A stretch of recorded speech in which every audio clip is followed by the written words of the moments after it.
Chers amis, bonjour. Nous allons parler de la paracha, bien sûr, Chayei Sarah, qui va être lue donc Shabbat, et qui nous parle principalement du sujet du mariage. Alors, nous allons voir, bien sûr, qu'il s'agit d'un mariage, d'un shidur. Nous allons expliquer. Nous allons nous arrêter sur le pasuk suivant, qui dit « Et Yitzhak prit Rivka, elle devint sa femme, et il l'aima. » Bien sûr, si nous avions eu cette histoire à notre époque dite moderne, eh bien, leur rencontre aurait pu ressembler à ceci. Yitzhak remarque Rivka au puits. Il est très impressionné par sa grande beauté. Du coin de l'œil, il lui lancerait des regards furtifs auxquels elle répondrait avant de timidement se retourner. Puis, quelques jours plus tard, Yitzhak invite Rivka à boire un café. Bien sûr, elle refuse. Bien sûr, Rivka va les conduire d'un haussement d'épaule parce que finalement, à notre époque, personne n'aime paraître trop intéressé de nos jours de peur que les sentiments ne soient pas réciproques. Il insisterait, mais au fond d'elle, elle serait ravie, bien sûr. Donc, ils se rencontrent, ils se montrent très galants, mais finalement, tout reste très évasif. Puis une seconde invitation, puis une troisième. Et finalement, ils tourneraient en rond, se demandant chacun ce que l'autre a en tête, mais trop heureux pour le demander. Et finalement, chacun se concentrant sur les sentiments de l'autre, mais trop hésitant pour révéler les siens. Alors les gens, la famille, demandent à Rivka, nous, alors, tu penses l'épouser? Elle répond, je ne sais pas. Le veux-tu? Mais bien sûr, je veux l'épouser. Mais nous ne parlons pas de ces choses-là. Puis la famille, les gens du côté d'Yitzhak demandent s'il allait proposer le mariage. Alors, réponse de Yitzhak, ben, je ne suis pas sûre que Rivka y soit prête. Mais enfin, le lui as-tu demandé? Quoi, vous attendez que moi je lui demande, etc., etc. Pendant de longs mois, des fois même des années, jusqu'à ce que l'un d'entre eux prenne le courage à deux mains et pose finalement la question. Heureusement pour eux, dans notre récit de la Torah concernant la rencontre entre Yitzhak Avinu et Rivka, eh bien, il n'en fut pas du tout ainsi. Puisque Abraham a décidé de prendre quelqu'un pour entreprendre un shidur. Et c'est bien cela, un mariage arrangé.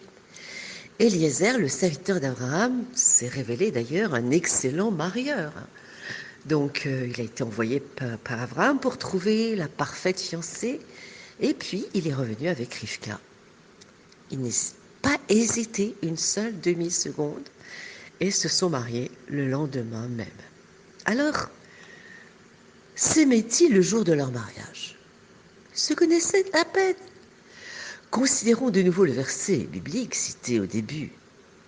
Et Yitzhak prit Rivka, elle devint sa femme et il l'a aimée. D'abord, elle est devenue sa femme, puis il l'aima. Ce n'est finalement qu'après leur mariage qu'ils ont découvert leur admiration l'un pour l'autre et finalement leur amour. Alors cela paraît terne, peut-être pas du tout romantique. Mais quelle est cette approche du shidur pour trouver son parti? Finalement, quel est le rôle du chatran, du marieur? Il commence par s'enquérir de toutes les informations possibles au sujet des hommes et des femmes qu'il doit assortir, leurs intérêts, leur caractère, leur personnalité, leurs besoins. Et avec beaucoup de précautions, le chatran, le marieur, s'assure qu'un jeune homme ou une jeune femme ne rencontrera jamais quelqu'un avec qui il ne partage pas grand-chose. Et finalement, lorsqu'ils sortent pour leur première rencontre, le garçon et la fille considèrent l'événement avec, sensibilité et surtout pragmatisme. Pourquoi? Parce qu'ils ne tournent pas du tout autour du pot. Ils se lancent dans une franche discussion. Ils sont là pour justement examiner ce qu'ils ont en commun, voir s'il se fait une alchimie entre eux et qu'ils se trouvent mutuellement agréables, Comme disait le rabbi à quelqu'un qui lui posait justement la question, est-ce qu'il y a Amsharat Alev, c'est-à-dire est-ce qu'on se sent bien, est-ce que le courant passe?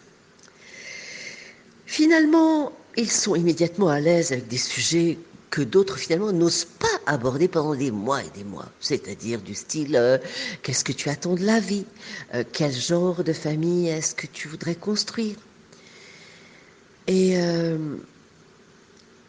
les familles, les personnalités, les espoirs, les aspirations sont autant de sujets à débattre et chacun s'efforce de dessiner la vie qu'il ou elle espère mener avec l'aide de Dieu. Alors, si leurs dessins sont compatibles et s'il se trouve justement des atomes crochus, ils ont alors découvert une base sur laquelle un foyer pourra se construire. Et s'ils sont incompatibles, ou finalement il n'y a vraiment qu'un minimum d'affinité, eh bien leur relation s'arrête et chacun poursuit sa vie avec dignité et respect. Et donc dans l'approche du Shidour, le mariage finalement est considéré comme une porte d'entrée à travers laquelle on pénètre dans le ravissement, le romantisme, l'amour. Et finalement, l'amour véritable ne se crée pas en un jour.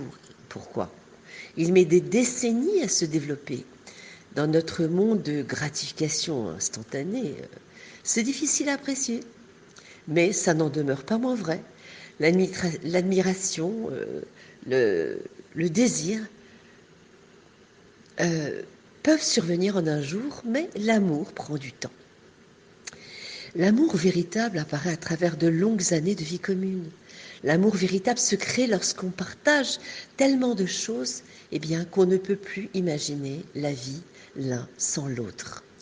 Donc, dans l'approche du Shidour, les époux potentiels ne sont pas focalisés sur le jour de leur mariage, mais sur les décennies à venir. Ils comprennent que le vrai amour met des années à se développer. Le jour de leur mariage, ils sont heureux de partager une base d'admiration mutuelle, d'engagement, de respect. Et, et donc, une base sur laquelle ils vont édifier leur couple. Et c'est là que va se développer leur amour. Si les bases sont saines, qu'il existe un engagement pour le long terme avec les points de détail peuvent être résolus et les obstacles finalement surmontés. Et donc, finalement, l'amour véritable sera libre de s'épanouir. Donc pourquoi? Parce que ça prend racine dans le respect, l'admiration et c'est nourri par le dévouement, l'engagement. Chacun pense à l'autre, donner à l'autre, n'attend pas que de recevoir. Et c'était cela, le mariage d'Yitzhak Avinu et de Rivka. D'ailleurs, dans les Pirkei Avot, Rabbi Yochanan ben Zakkai demande à ses élèves « Allez et voyez quel est le bon chemin auquel l'homme doit s'attacher. » Alors Rabbi Eliezer dit Aïn Tova, un œil bienveillant. Rabbi Yoshua dit Chaver Tov, un bon camarade. Rabbi Yossi dit Shachen Tov, un bon voisin. Rabbi Shimon dit Aroet Anola, celui qui prévoit l'avenir. Rabbi Elazar dit Lev Tov. Et là, Rabbi Yochanan ben Zakkai dit voilà la parole de Rabbi Elazar que je préfère. Un Lev Tov. Et dans un Lev Tov, un bon cœur, ça contient tout. Et c'est cela qu'Eliezer il a vu chez Rivka. Un Lev Tov, une générosité sans limite. Elle pouvait être digne d'être la femme de Yitzhak pour construire le Ham Israël. Shabbat Shalom ou Mevorach.